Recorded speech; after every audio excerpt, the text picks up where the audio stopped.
You know, the average Jew is taught that giving is an obligation. It's an obligation rooted in social justice, rather than you are doing it out of pity or out of love. So it is expected of you as a father to train your children to be what? Givers. The average Jew is taught that don't live beyond your means, but don't live above your means, right? But you can give beyond your means or give above your means. They also believe that you give not to only do good, but you give to do well in life. Leviticus 19, 9-10. Leviticus chapter 19 verse 9. And when ye reap the harvest of your land. Look at the laws God gave to Moses. Part of it, listen.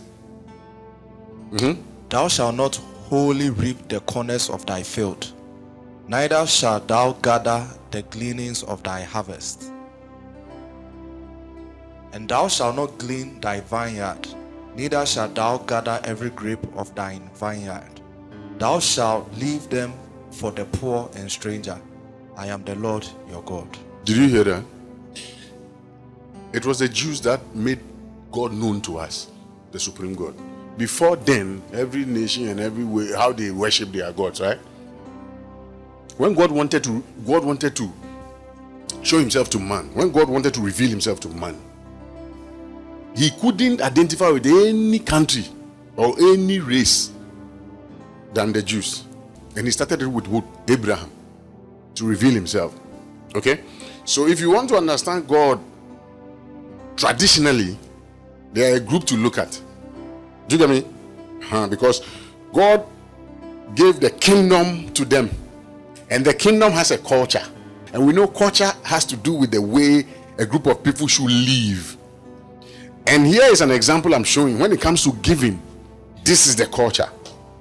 And so they have adopted giving as what? An obligation.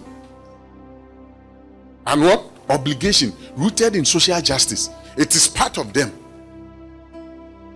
Are you here? So Leviticus 19 is showing us that this is where God is telling them that, hey, you have a farm, big farm.